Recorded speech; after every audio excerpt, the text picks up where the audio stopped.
what Buddhism teaches so that everything goes well for you. Buddhism teaches that life unfolds according to the quality of our mind.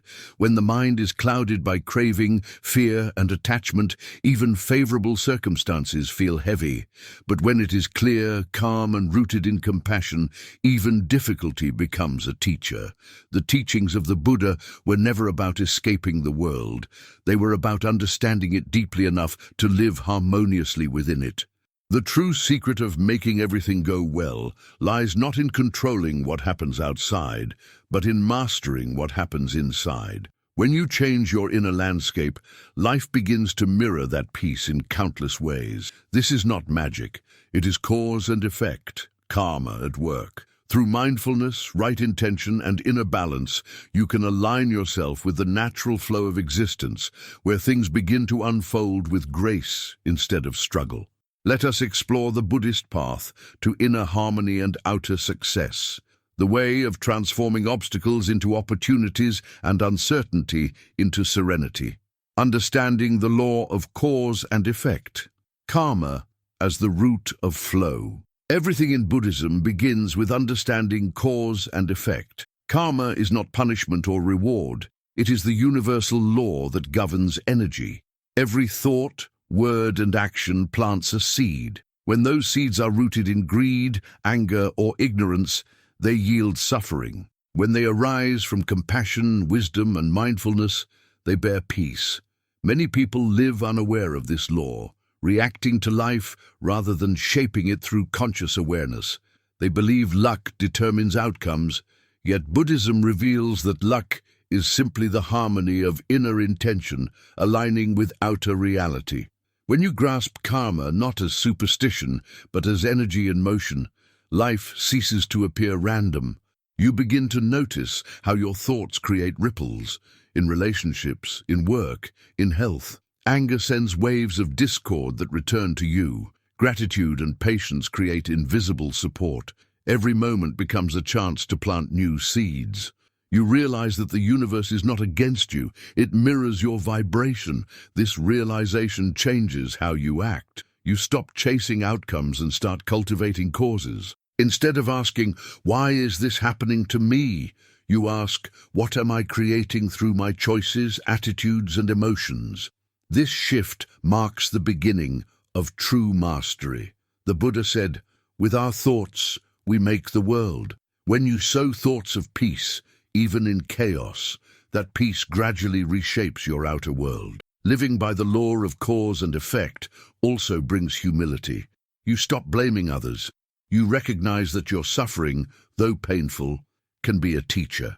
Every setback shows you which seeds were planted unconsciously, impatience, pride, fear, and gives you the power to plant differently. This is not self-blame, it is self-liberation. The moment you take responsibility for your energy, you regain control over your destiny. Buddhism teaches that karma is cumulative, but not fixed. Every breath is a new opportunity to create harmony. When you begin your day with mindfulness, speak kindly, act with compassion, and think with clarity, the wheel of karma begins to turn in your favor. Life becomes smoother, not because it stops challenging you, but because you flow with its rhythm instead of resisting it. To live in alignment with karma is to trust the process of cause and effect without anxiety. You know that good seeds will bear good fruit, even if the tree takes time to grow. This patience is wisdom. When you embody it, life unfolds naturally, events synchronize, people appear at the right moment, and outcomes exceed what effort alone could achieve. It is the universe's way of harmonizing with your inner state. So, if you wish for everything to go well, begin not with control, but with consciousness. Tend to the garden of your mind, for the outer world blooms according to its soil.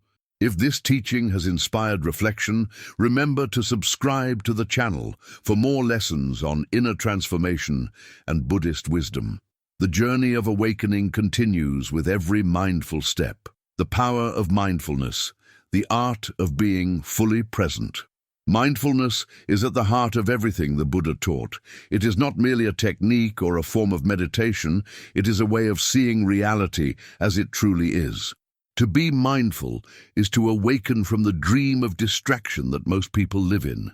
When your mind is scattered between the past and the future, life becomes fragmented. You lose the ability to feel the living present, and with it, the joy and clarity that arise from being in harmony with existence. The Buddha once said that a person who lives without mindfulness is like a man asleep, even when his eyes are open.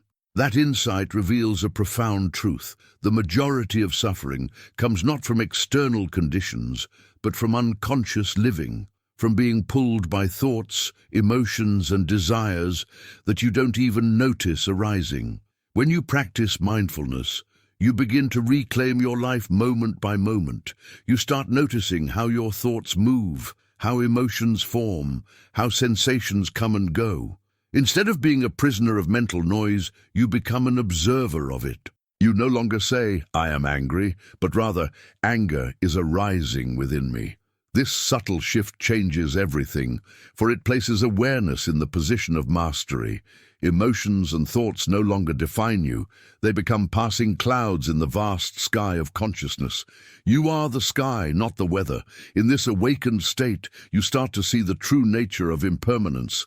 Everything, joy, pain, pleasure, sadness, arises and fades. Nothing stays. This is not a reason for despair, but liberation. You stop clinging to pleasant moments and stop resisting painful ones. You see that all experiences are temporary visitors and that peace is not found in controlling them, but in accepting their transient nature. This is what Buddhism means by equanimity, a calm heart amid the waves of change. When you are mindful, you cease to drown in those waves. You surf them with grace. Mindfulness also changes how you act in the world. Because you are aware, you stop reacting impulsively. Instead, you respond with wisdom. When someone speaks harshly, instead of firing back, you pause, you breathe, you notice your body's reaction, the tension, the heat, the urge to defend. Then you let the moment soften. From that awareness, compassion arises naturally. You see that the other person's anger is their suffering expressing itself. You realize you have the choice not to add more pain to the world. Mindfulness transforms relationships, not by forcing others to change, but by transforming your own way of being with them. You become a mirror of calmness in which their turbulence loses its grip. One of the great secrets of Buddhism is that mindfulness is not limited to meditation. The Buddha did not teach people to escape into stillness. He taught them to bring awareness into every activity: eating, walking, working, listening. When you wash dishes, be completely there with the water, the movement, the feeling of the soap. When you walk, feel the ground under your feet, the rhythm of your breath, the miracle of being alive. Each action becomes sacred because it is fully inhabited. When you live like this, even the simplest act, drinking tea, hearing a bird, opening a door, becomes an expression of peace. The ordinary turns divine. Yet to live mindfully requires courage. The moment you become truly present, you will meet yourself, your fears, your insecurities, your attachments. The mind resists this because it prefers distraction. It feeds on constant motion, on planning and remembering. The silence of mindfulness threatens the ego's illusion of control. That is why many people find meditation difficult. They sit still and immediately confront the chaos inside. But that confrontation is the doorway to freedom. The only way out of suffering is through awareness. When you stay with the discomfort, breathing through it without judgment or escape, it begins to dissolve. Awareness burns away ignorance like sunlight burns away fog. Over time, mindfulness becomes less an effort and more a state of being. The mind naturally rests in awareness. You are no longer constantly searching, analyzing, worrying. You are simply here, alert, open, at peace. In that stillness, wisdom arises. You begin to sense an intelligence deeper than thought guiding your actions. You trust intuition, not as impulse, but as the quiet voice of clarity that comes when the mind is silent. This is what Buddhists call prajna, direct knowing, that comes from pure presence, not from reasoning or memory. A mindful person moves slowly, but not lazily, speaks softly, but with power, acts decisively, but without haste. They are attuned to the rhythm of life. They understand that rushing never leads to true efficiency because it disconnects you from the moment. When you are fully present, you accomplish more with less effort because energy flows without resistance. The Zen masters call this effortless action. It is not passivity but perfect alignment, like a river flowing naturally downhill. Life ceases to be a struggle and becomes a dance. Mindfulness also dissolves anxiety. Most fear exists only in the imagination, the mind projecting future scenarios or replaying old wounds. When you bring awareness to the now, fear has nowhere to exist. The present moment is always manageable. You can breathe through it. You can face it. It is the mind's tendency to wander that creates chaos. That is why mindfulness is the ultimate antidote to worry. It brings you back to what is real, your breath, your body, your immediate experience. When you rest there, you realize that the present is complete. There is nothing missing, nothing broken. You stop waiting for life to start and begin to live it fully. In relationships, mindfulness deepens love. When you truly listen to someone without judgment, without thinking of your reply, you create a sacred space where the other person feels seen. That kind of presence is healing. Most conflicts dissolve when one person listens deeply. Mindfulness turns conversation into communion. You begin to hear not just words, but the silence between them, the emotions unspoken, the essence behind the expression. You see others as they are, not as projections of your mind. This is compassion in action. In daily life, mindfulness also reconnects you to nature. You start to notice the breeze, the colors of the sky, the scent of the earth after rain. You feel the interconnection of all things. Buddhism calls this interbeing, the understanding that nothing exists in isolation. A flower cannot bloom without sunlight, rain, soil, bees. Likewise, you exist in relationship to the whole. When you walk mindfully, you feel the heartbeat of the universe under your feet. That realization brings humility and gratitude. You no longer take anything for granted. Each breath feels like a gift, yet mindfulness is not about perfection. There will be days when your mind is restless, when anger or sadness overtake you. The practice is not to eliminate those states, but to notice them without getting lost in them. You observe, breathe, and return. Every time you return to awareness, you strengthen your connection to the present. It's like training a muscle. Over time, your inner stability grows. Storms still come, but they no longer uproot you. You remain centered, grounded in presence.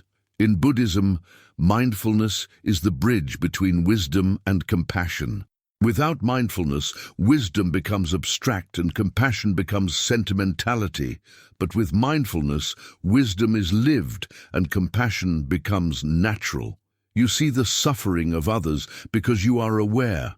You act kindly because you understand that their pain is not separate from your own. This is the heart of the Buddhist path, awakening not only for oneself, but for all beings. The Buddha did not awaken to escape humanity. He awakened to serve it. Mindfulness opens that same possibility within you. When you are fully present, you radiate peace. Your very presence becomes a blessing. Modern life makes mindfulness more urgent than ever. Surrounded by noise, speed, and constant stimulation, people are losing the ability to simply be. The endless stream of information pulls the mind outward, fragmenting attention. But without inner stillness, no amount of external success can bring peace. That is why mindfulness is revolutionary. It is an act of resistance against unconscious living. Every time you turn off distractions and return to your breath, you reclaim your humanity. You step out of the mechanical world of reaction and into the living world of awareness. You begin to experience life directly, not through screens or stories, but through your own senses. When mindfulness matures, it becomes compassion in motion. You start seeing the sacred in everyone and everything, in the laughter of a child, in the wrinkles of an elder, in the sound of rain. You see that life is not happening to you, but through you. You are part of a vast unfolding, and awareness is your way of participating consciously in it. The mind that once judged, compared, and feared becomes silent, and in that silence you discover something timeless, the pure presence that the Buddha called enlightenment. It is not a mystical place, but a state of being awake to reality as it is. As you walk the path of mindfulness, you notice that life begins to align itself, mysteriously. The right opportunities appear, relationships heal, obstacles become lessons. Why? Because you are no longer out of sync with existence. You are moving with it, not against it. That alignment is what people call good fortune or flow. In truth, it is awareness harmonizing with the natural order of life. The more mindful you are, the more effortlessly things seem to go well. It is not coincidence, it is coherence. So begin with one breath. That single moment of attention is the seed of transformation. When you give full attention to this breath, this step, this word, you are already free. You have stepped out of the prison of time and into the freedom of now. Everything good flows from that. The Buddha never promised a life without challenges, but he showed a path where challenges lose their power to destroy your peace. That path is mindfulness, the art of being awake. If this reflection has touched something within you, if you felt even a moment of calm or clarity while reading, carry that awareness into your next breath. And if you wish to continue walking this path of wisdom, compassion, and inner freedom, subscribe to the channel and let each new teaching remind you of your own potential to awaken. The next step on this journey awaits you with the same quiet grace as the present moment itself. The practice of detachment, freedom from the illusion of control. Detachment, in Buddhism, is one of the most misunderstood ideas. Many people confuse it with indifference, coldness, or lack of care. But true detachment is not about not feeling. It is about feeling deeply without being enslaved by what you feel. It means being in the world, loving, creating, participating, but not clinging to outcomes, possessions, or identities. It is about understanding the transient nature of everything and resting in that understanding with serenity. To live without attachment is to live in freedom, not because you reject life, but because you embrace it without trying to possess it. Detachment allows life to flow, while attachment blocks the river of experience with the stones of desire and fear. The Buddha taught that attachment is the root of suffering. When we cling to things, people, or circumstances as sources of our happiness, we inevitably suffer when they change or disappear, and everything by its nature changes. The pain of loss does not come from change itself, but from resistance to it. Detachment teaches us to participate in life fully while accepting its impermanence.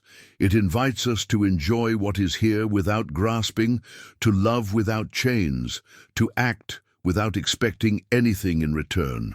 When you live this way, everything begins to go well, because your peace no longer depends on conditions you cannot control. Imagine a person holding sand tightly in their fist. The tighter they squeeze, the more it escapes through their fingers. This is how attachment works. The more we try to control life, the more it slips away. Detachment opens the hand. You still hold the sand, but gently, allowing it to stay or go as it will. In that openness, peace is born. The Buddha's path is not to escape desire, but to transform it. To see that craving arises from misunderstanding. We crave because we believe we are incomplete. We think something outside us will make us whole, a person, a success, a possession. But wholeness was never missing. The more you realize this, the less desperate you become to grasp at the world. Detachment begins with awareness. You start noticing where your mind clings, to ideas, roles, relationships, opinions, memories. you notice the subtle fear behind it. Fear of losing identity, status, affection, comfort. The ego feeds on attachment. It defines itself by what it owns and what it believes. But awareness reveals that the self is not a fixed entity. It is a flow. When you see this, the grip loosens. You no longer feel the need to defend your image or control others. You stop taking things personally because you understand that everyone is acting from their own conditioning, just as you have done. You begin to forgive more easily, speak more gently, and move more freely. Detachment also brings clarity in decision-making. When you are attached to outcomes, fear distorts perception. You act from anxiety, not wisdom. You try to force results, manipulate situations, or cling to people who no longer align with your path. But when you are detached, you can see clearly. You act with intention, not compulsion. You can choose what is right, even if it is uncomfortable, because your peace does not depend on the result. Detachment brings inner power. It allows you to navigate uncertainty without losing center. You stop asking, what if this goes wrong, and begin trusting, whatever happens will teach me something valuable. One of the greatest teachers of detachment is loss. When something dear is taken away, a loved one, a dream, a stability, the ego breaks. That breaking can be devastating, but it also reveals the truth. Nothing you cling to is truly yours. Life lends everything. Bodies, relationships, fortunes, and takes them back when the time comes. When you accept this, gratitude replaces greed.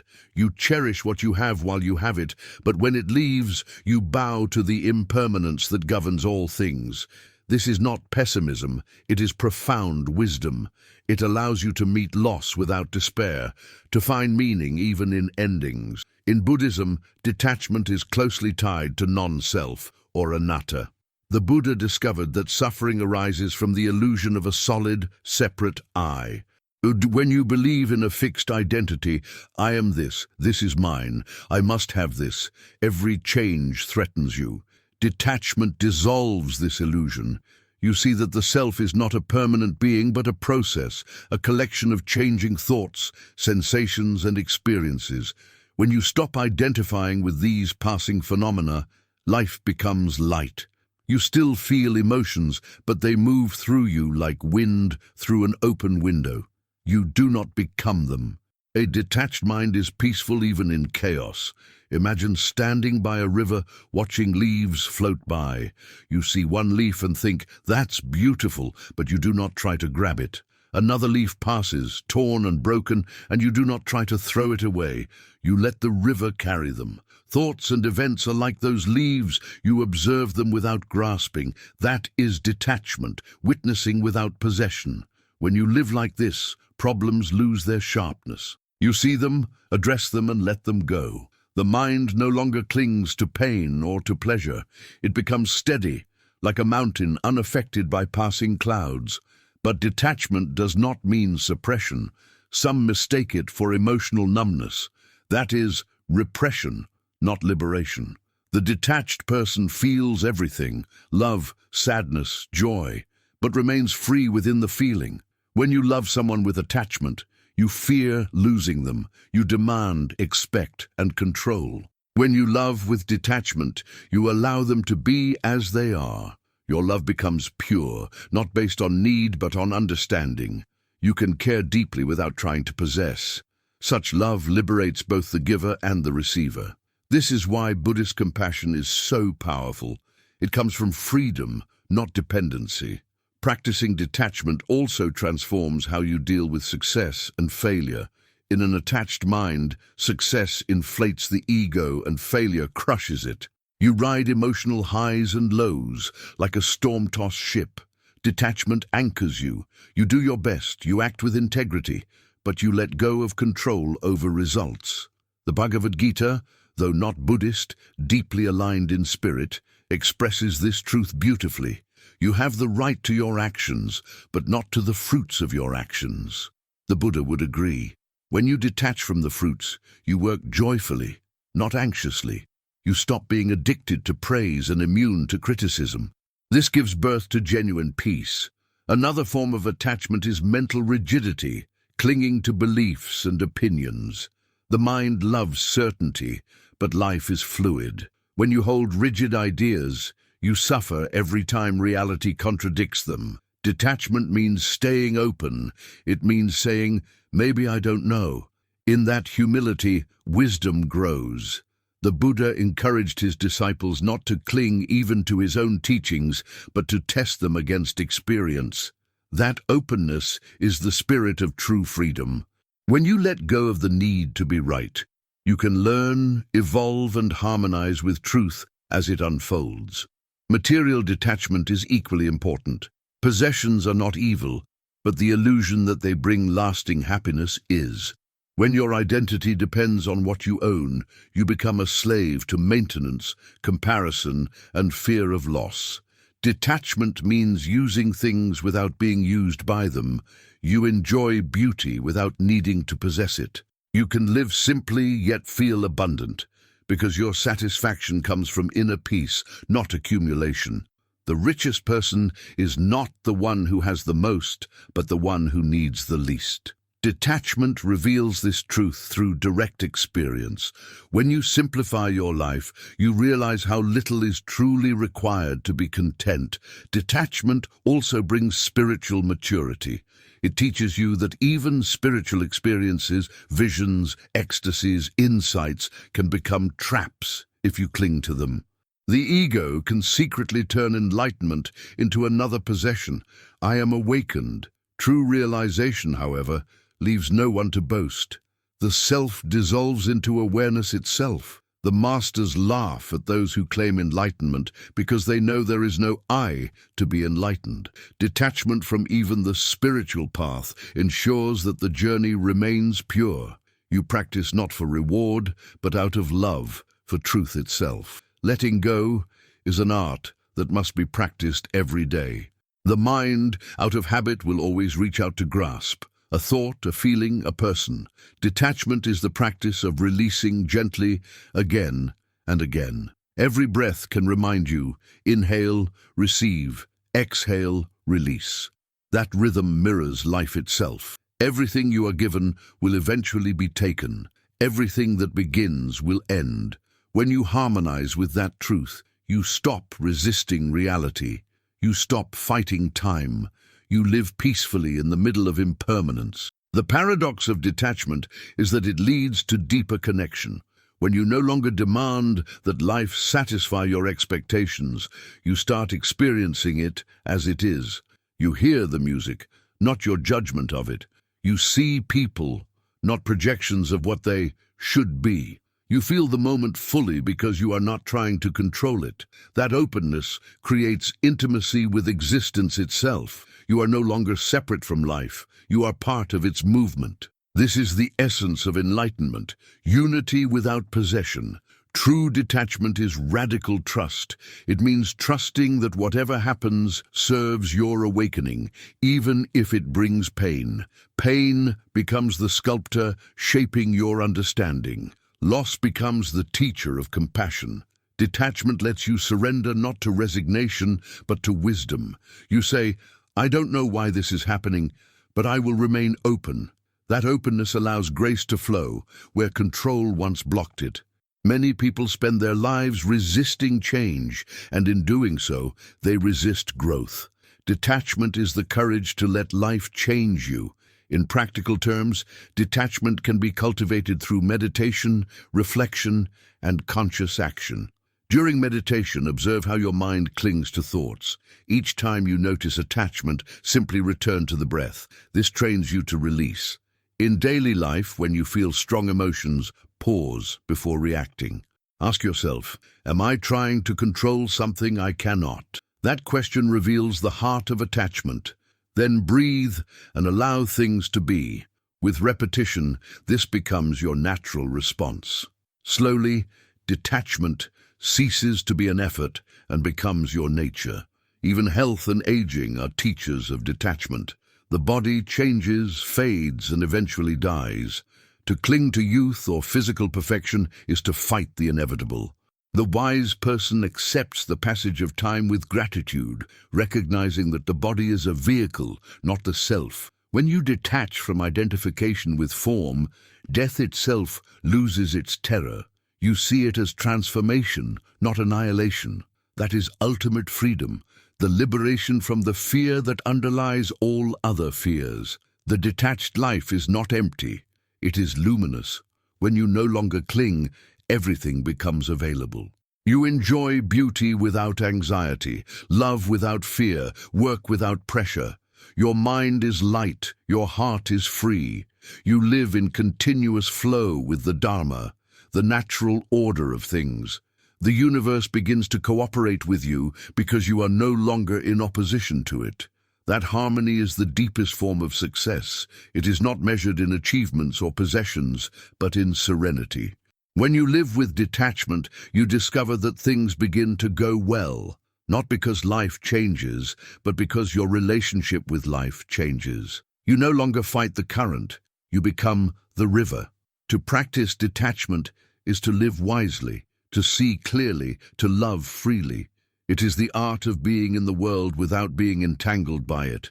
The Buddha called it the middle path, neither indulgence nor rejection, but balance. When you walk that path, you find that peace is not somewhere else.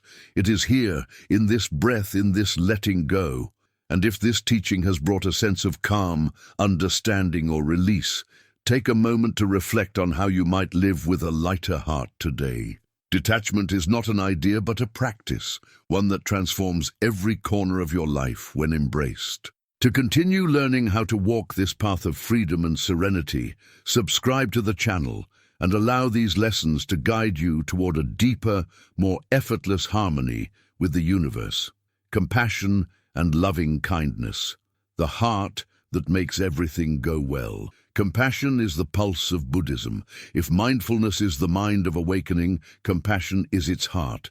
Without compassion, wisdom becomes cold, and without wisdom, compassion becomes blind.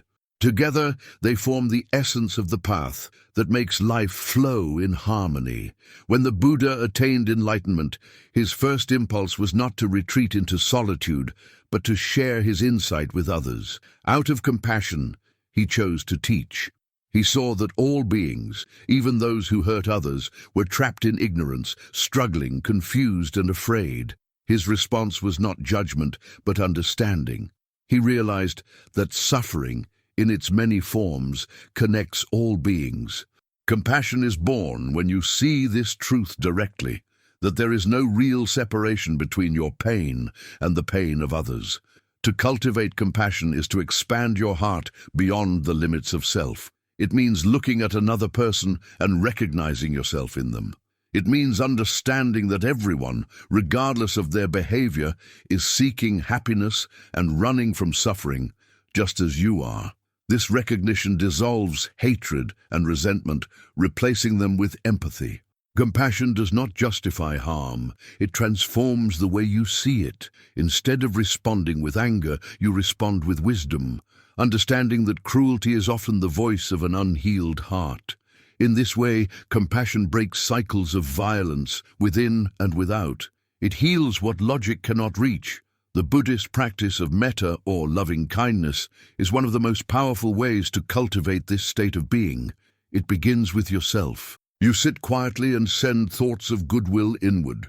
May I be happy. May I be peaceful. May I be free from suffering. Some find this strange or selfish, but it is essential. You cannot truly love others if you have not learned to love yourself with patience and forgiveness. Most people carry deep self-criticism, believing that harshness will make them better. Buddhism teaches the opposite. A heart hardened against itself cannot open to others. Self-compassion is not indulgence. It is the recognition that you, too, are a being in need of care.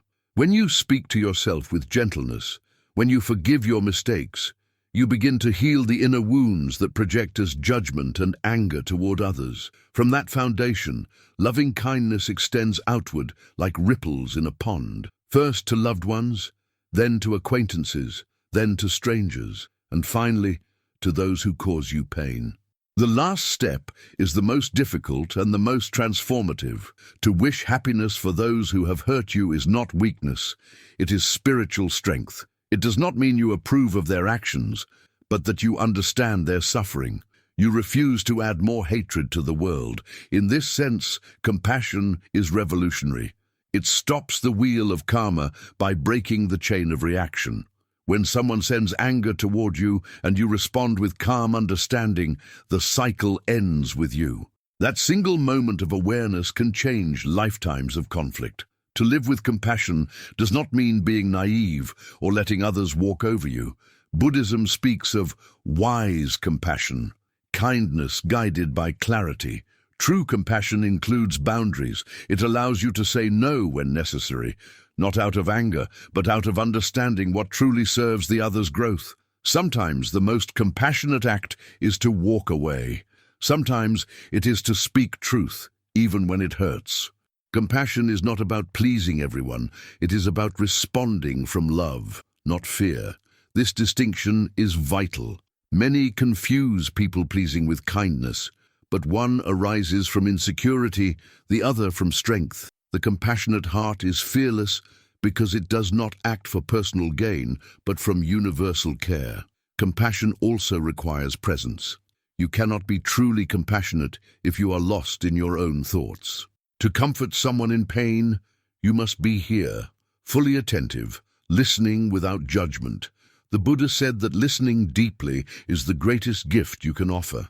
When someone feels heard, they begin to heal. Compassion is not always about doing. Often it is about being. Sitting quietly beside someone who is suffering, holding space without trying to fix them, is one of the highest forms of love. It reflects the wisdom that suffering cannot always be removed, but it can always be shared. And when it is shared, its weight lessens. The path of compassion begins inward, but extends infinitely outward. It changes how you relate to every part of life. You start to treat not only people, but animals, plants, and the earth itself with care. You realize that your happiness is tied to the well-being of all beings. This understanding naturally leads to a life of simplicity and respect for nature. You consume mindfully, speak gently, and act responsibly because you feel connected. The ego sees separation, compassion sees unity. The more you live in that awareness, the more peace you experience. Life begins to support you because you are no longer acting against it. You are in harmony with the flow of existence, and in that flow, everything indeed begins to go well. The practice of compassion also transforms suffering into wisdom. When pain comes, as it inevitably does, you meet it with curiosity instead of resistance. You ask, "What is this teaching me?" Instead of seeing yourself as a victim, you see yourself as a student of life. This shift dissolves bitterness. You realize that suffering opens the heart. Without pain, you would never develop empathy. Without struggle, you would never understand the fragility of others. The Buddha himself faced hunger, loss, and temptation, yet out of those experiences came boundless compassion. He did not escape the world to find peace. He awakened within it. That is the true miracle of compassion. It transforms poison into medicine. When you practice compassion daily, small miracles begin to happen. Conflicts dissolve faster. You forgive more easily. You start noticing how others respond differently to your energy. A smile, a kind word, a patient gesture. These seem insignificant, but ripple out in ways you cannot imagine. Compassion is contagious. When someone experiences kindness, they are more likely to extend it. This is how the world changes, not through grand gestures, but through countless small acts of love performed by awakened hearts. Compassion is not merely an emotion, it is a vibration that reshapes the world around you. One of the most challenging aspects of compassion is learning to extend it to those who seem unworthy of it, those who harm, deceive, or destroy. Buddhism teaches that such beings are often the most in need of compassion because their actions arise from ignorance and suffering. The Buddha compared them to a person struck by an arrow who, in their pain, strikes out at others. To hate them only adds another arrow to the world. Compassion does not excuse injustice, but it prevents your heart from becoming poisoned by it. When you hold compassion even for the wrongdoer, you maintain your inner freedom. Anger may feel powerful in the moment, but it burns the one who holds it. Compassion cools that fire, replacing rage with understanding and strength. Compassion is also an essential medicine for self-pity. When you focus too much on your suffering, your world shrinks. But when you open your eyes to the suffering of others, perspective returns. You realize you are part of a shared human story. Helping another person, even in small ways, dissolves loneliness. It reminds you that your pain has purpose. It allows you to connect. The Dalai Lama often says that compassion is the source of true happiness. Those who live for themselves never find satisfaction because the self is insatiable. But those who live for others discover endless joy. The paradox of compassion is that by giving, you receive more than you ever imagined. In Buddhist meditation, compassion is cultivated through visualization. You imagine someone in pain and silently repeat phrases of loving kindness. May you be free from suffering. May you find peace. Gradually, you expand that circle to include strangers, communities, nations, and all beings. This practice softens the heart. Over time, you start to feel compassion naturally, without effort. Even when watching the news or meeting someone difficult, your instinct becomes understanding rather than judgment. Compassion becomes your default state, the lens through which you view existence. This is what it means to live as an awakened being, to respond to life with unconditional love. True compassion, however, must include yourself. Many spiritual seekers fall into the trap of self-sacrifice, believing they must always give, even when depleted. But compassion without balance leads to exhaustion. The Buddha taught the middle way for a reason. You cannot pour from an empty cup. Self-care is not selfish, it is wisdom. When you rest, meditate, nourish your body, and honor your limits, you maintain the energy to serve others. The Buddha compared compassion to a lute string. If it is too loose, it produces no sound. If too tight, it snaps. The right balance creates harmony. Likewise, compassion must be balanced between giving and receiving, effort and rest.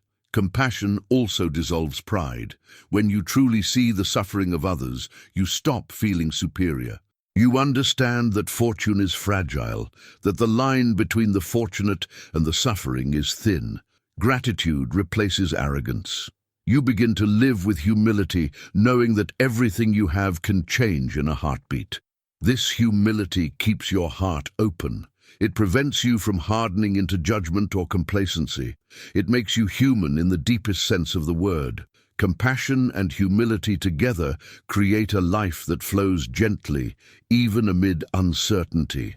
The beauty of compassion is that it turns every interaction into an opportunity for growth. A rude stranger becomes a teacher of patience. A friend in pain becomes a lesson in empathy. A failure becomes a reminder to be gentle with yourself. Life ceases to be an enemy to conquer and becomes a classroom of the soul. Every moment offers a chance to practice kindness in thought, word, and action. The more you practice, the more natural it becomes. Eventually, compassion ceases to feel like a practice and becomes who you are. You stop trying to be kind, you simply cannot be otherwise. When compassion fills your heart, you begin to attract harmony. People feel safe around you because your energy is non-judgmental. Situations unfold more smoothly because you act from calm understanding, not reactivity. Even challenges seem to resolve with unexpected ease. Why? Because compassion aligns you with the universal current of love. The Buddha said that hatred never ceases by hatred, but only by love. This is an eternal law. When your life embodies that law, everything begins to support you. The universe, being a reflection of your inner state, mirrors back the peace you carry. In the modern world, Where competition and separation dominate, compassion is not weakness. It is the greatest strength. It takes courage to remain open in a world that often rewards hardness.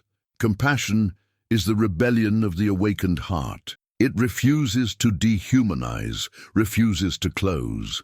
It believes in the possibility of healing even in darkness. And when enough hearts awaken in compassion, the world itself begins to heal. You cannot control the outer world, but you can transform the field around you. Every compassionate act shifts the vibration of the collective. That is how peace spreads, silently, invisibly, from one open heart to another. Compassion also brings understanding to the nature of karma. Every act of kindness plants a seed of light. These seeds grow into conditions that bring harmony to your life. Just as anger and cruelty return as suffering, compassion returns as joy. You cannot fake it. The energy you give is the energy you live in. When you genuinely wish well for others, the universe rearranges itself to support your well-being. This is not mysticism, but resonance, the harmony of your consciousness with the greater consciousness of life itself. The more compassion you radiate, the more aligned your existence becomes with the rhythm of the cosmos. Things start to go well, not because luck changes, but because you have become the embodiment of what the world needs most: love in action. Ultimately, compassion is enlightenment in motion. The Buddha did not become divine, he became fully human. To awaken is to feel the suffering and the beauty of the world at once, to weep and to rejoice, to act and to rest, to care without clinging. Compassion means being fully alive. It makes you sensitive but not fragile, gentle but not weak, humble but powerful. It gives your life meaning beyond personal achievement. It connects you to the timeless dance of giving and receiving, living and dying, growing and letting go. When you live with compassion, you discover that everything truly begins to go well. Not because life stops being unpredictable, but because you stop being divided from it. You move with its rhythm. You become one with the flow of existence. In that unity, fear dissolves, anxiety fades, and love becomes the natural state. This is the secret that the Buddha taught. When the heart opens fully, the world responds in kind. Compassion is not only the path, it is the destination. And so, if your heart felt a quiet resonance while reading these words, if you felt even a spark of warmth, forgiveness, or peace, nurture it. That spark is compassion awakening within you. Let it grow, let it guide you, and let it heal the spaces that have long been silent. And if you wish to continue this journey toward a life where everything flows with grace and wisdom, subscribe to the channel and stay close to these teachings, for the next chapter of awakening is already waiting for you in the silence of your own compassionate heart. The path of inner balance, walking the middle way toward harmony and flow. The Buddha's greatest discovery was not only enlightenment, but the path that leads to it, the middle way. This path is neither extreme indulgence nor severe self-denial. It is the art of balance, the wisdom of moderation, and the harmony of opposites. The middle way is not a compromise between two sides. It is the transcendence of duality altogether. It is the understanding that peace is not found in running toward pleasure or fleeing from pain, but in staying centered through both. To walk this path is to find freedom, not in control, but in equilibrium, the inner state where mind and heart move together in harmony with life itself. Human suffering often arises from imbalance. When desire dominates, we become restless. When aversion dominates, we become bitter. When ignorance dominates, we become lost. The Buddha observed that the mind swings endlessly between craving and rejection. I want this, I don't want that. This pendulum is the root of discontent. The middle way stops the swing. It teaches you to observe without being carried away, to enjoy without attachment, to endure without resistance. Balance does not mean emotional numbness. It means emotional intelligence, the ability to remain grounded no matter what arises. In the modern world, this teaching is more relevant than ever. We live in a culture of extremes, excessive ambition, constant stimulation, relentless consumption. People chase success until they collapse from exhaustion, then swing to apathy. They indulge in pleasure until it becomes emptiness, then turn to asceticism as if deprivation could heal the soul. Both are forms of imbalance. The Buddha's insight was revolutionary because it offered another way, a life of awareness, moderation, and depth. He discovered that happiness does not depend on intensity, but on harmony. The wise person walks steadily, not frantically, knowing that the middle path leads further than any extreme. Walking the middle way begins with awareness of your own tendencies. Every person leans toward one side of the spectrum, some toward excess, others toward avoidance. Some cling to comfort, others to control. The practice of balance is to recognize where you fall and gently correct your course. If you work too much, balance it with rest. If you isolate too much, balance it with connection. If you give too much, balance it with self-care. The Buddha taught that wisdom is not a set of rules, but a living sensitivity, the ability to feel when harmony is lost and restore it through mindfulness. This is the heart of the middle way, responsiveness instead of rigidity. To understand balance, one must first understand impermanence. Life is change. Everything you hold on to will shift, dissolve, or transform. The middle way accepts this truth without resistance. It does not try to freeze the flow of existence into static forms.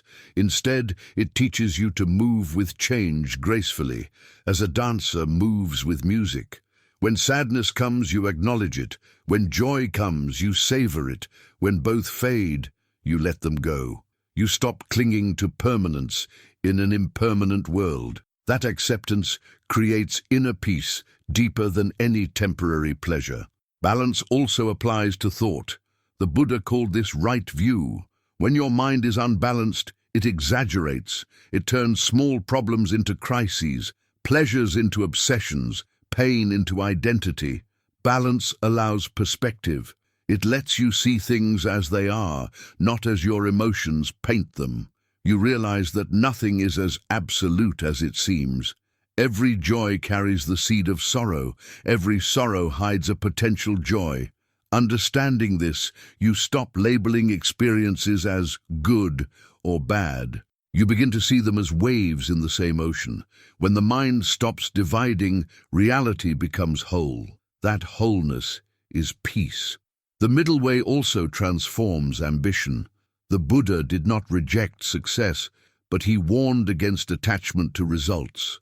To live with balance means to act wholeheartedly without being possessed by outcomes. You give your best to every task, yet remain at peace regardless of the result. This mindset turns work into meditation. The anxiety of striving dissolves because your worth is no longer tied to achievement. You discover a quiet joy in the act itself, in doing, not in winning. Paradoxically, when you act from that calm center, success comes more naturally because your energy flows without tension. The universe responds to balance with cooperation. In relationships, the middle way expresses itself as harmony between self and others. Too much self-focus isolates you. Too much self-sacrifice exhausts you. A balance allows love to flow without distortion.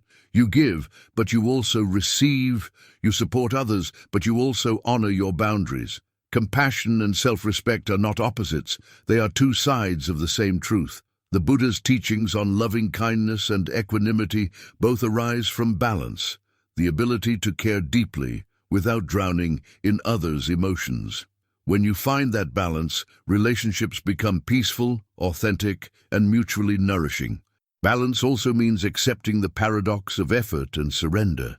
Many seekers struggle because they oscillate between trying too hard and giving up completely. The middle way teaches that spiritual growth is like holding a bird too tightly and you harm it, too loosely and it flies away. The right approach is gentle persistence, consistent practice without obsession.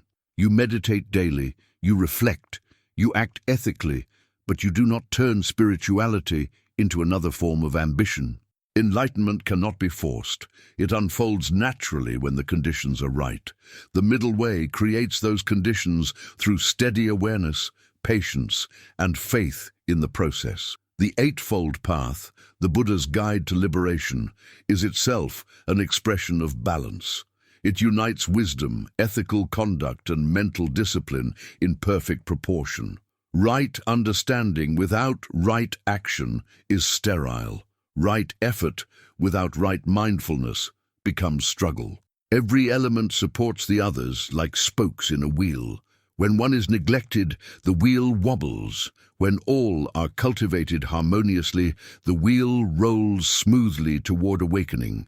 The beauty of the Eightfold Path is that it is not a doctrine but a living balance, adaptable to every situation, relevant to every person, timeless in its simplicity. To live in balance is to live awake. You stop being pulled by extremes of emotion or ideology. You respond to life instead of reacting to it. You begin to sense a subtle rhythm behind events, a natural timing that you can trust. You stop forcing and start flowing. This state of inner equilibrium radiates outward. People around you feel calmer. Situations seem to resolve more easily. Problems that once consumed you lose their power. Balance creates harmony not only in your mind, but in your environment. The outer world reflects your inner stability, just as still water reflects the sky. However, balance is not something you achieve once and for all. It is a practice that must be renewed in every moment. Life constantly shifts, and so must your awareness. Some days, balance means pushing forward. Other days, it means resting completely. The wisdom lies in listening. The Buddha compared the mind to a chariot. If the reins are too loose, the horse runs wild. If too tight, it cannot move. Balance means holding the reins with sensitivity, adjusting as needed. It is the art of responding, not controlling. The middle way also heals the split between the spiritual and the material. Many people see them as opposites, one sacred, the other mundane. The Buddha taught that they are inseparable.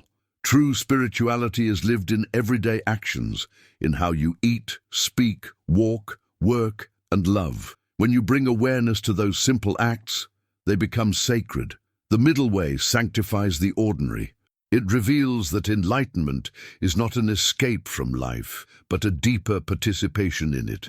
The marketplace, the family, the workplace, these are not obstacles to awakening. They are the very grounds where awakening is tested and refined. Inner balance also requires balance between thought and silence. The intellect is a powerful tool, but when overused, it becomes a prison. The middle way honors reason without worshipping it. It recognizes that some truths can only be known in stillness. Silence is not emptiness, it is space for understanding to bloom. The Buddha often answered questions not with words, but with silence, for silence reveals what language cannot. In a noisy world, silence is medicine. It restores equilibrium between doing and being, between speaking and listening, between knowing and not knowing. To sit quietly and breathe is to return to the center of existence where balance lives. Another dimension of balance lies in dealing with emotions. People often swing between suppression and indulgence, either denying feelings or being consumed by them. The middle way offers a third path, acknowledgement without attachment. When anger arises, you observe it. When sadness comes, you feel it fully. When joy visits, you celebrate it. You do not cling to or reject any state. You let emotions pass like clouds, learning from their message without losing your sky-like awareness. This is emotional balance, not control, but understanding. Such understanding makes life smoother because inner storms no longer dictate your direction. Balance also requires compassion toward yourself when you falter. The mind will lose equilibrium again and again. It will crave, fear, and grasp. The practice is not to condemn yourself for this, but to return gently. Each return strengthens the muscle of awareness. The Buddha's path is not about perfection, but persistence. Every time you fall and rise again, your understanding deepens. Balance is not built by avoiding mistakes, but by meeting them with patience. In that humility, true stability grows. At a deeper level, the middle way dissolves the illusion of duality, the idea that there is good and bad, sacred and profane, me and the world. The Buddha realized that these opposites exist only in the mind. Reality itself is beyond such divisions. The sun shines on both the temple and the battlefield. Life embraces all, birth and death, creation and decay, pleasure and pain. The middle way is the awakening to this totality. When you see that nothing is outside the flow of the Dharma, you stop fighting reality. You relax into it. In that surrender, a profound peace arises, the peace of unity. Living with balance also changes how you handle time. Most people live either in the past or the future, regretting, hoping, planning, worrying. The middle way brings you back to the present, where life actually happens. You learn to work without rushing, to rest without guilt, to plan without anxiety. You stop measuring your worth by productivity. You realize that doing less with full awareness brings more fulfillment than doing more in distraction. Balance redefines success, not as accumulation, but as serenity. The most successful life is one lived consciously, in rhythm with the truth of the moment. The middle way also teaches you to balance faith and discernment. Blind belief leads to fanaticism. Excessive skepticism leads to paralysis. The Buddha encouraged inquiry but also trust in your direct experience. You test teachings through practice, not through endless analysis. You believe what brings peace, and you release what brings agitation. That balance between faith and reason keeps your mind open but grounded. It allows you to learn from every tradition, every experience, without becoming attached to dogma. The middle way is universal precisely because it belongs to no religion. It is the path of conscious living available to all. When you embody inner balance, your presence becomes healing. People sense stability in you. They feel safe to be themselves because your energy is steady. You stop adding drama to the world. You speak less, but with more truth. You act less, but with more impact. Balance turns chaos into clarity. The storms of life no longer shake you because your roots are deep. The Buddha described this state as the unshakable freedom of the heart. It is not that the winds stop blowing. It is that you have learned to bend without breaking. In the end, balance is love in its most refined form. It is the love that allows everything to be what it is. It does not demand. It does not reject. It simply embraces the whole of existence. When you live from that state, life begins to cooperate with you. You attract peace, not because you chase it, but because you have become it.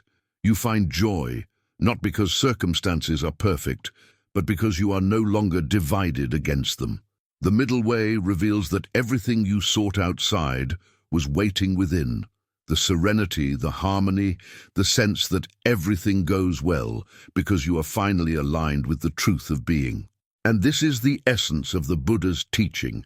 Balance is enlightenment in action. It is the bridge between the spiritual and the human, the eternal and the everyday. When you live in balance, your heart becomes the meeting point of heaven and earth. You are no longer lost in extremes. You are at the center of life's great circle. From that center you can face anything, loss, success, love, death, with equanimity. You have found the peace that the world cannot give or take away. If these words have touched something quiet within you, if they have reminded you of the stillness you already carry, let this be your practice. Walk gently, breathe deeply, and stay centered through all things. The path is not somewhere far away. It begins with this very moment. And if you wish to keep walking this path of awakening, awareness, and harmony, subscribe to the channel, and let each teaching be a reminder that balance is not something you chase. It is something you remember. The middle way is your natural state, and through it, everything in life begins to go well.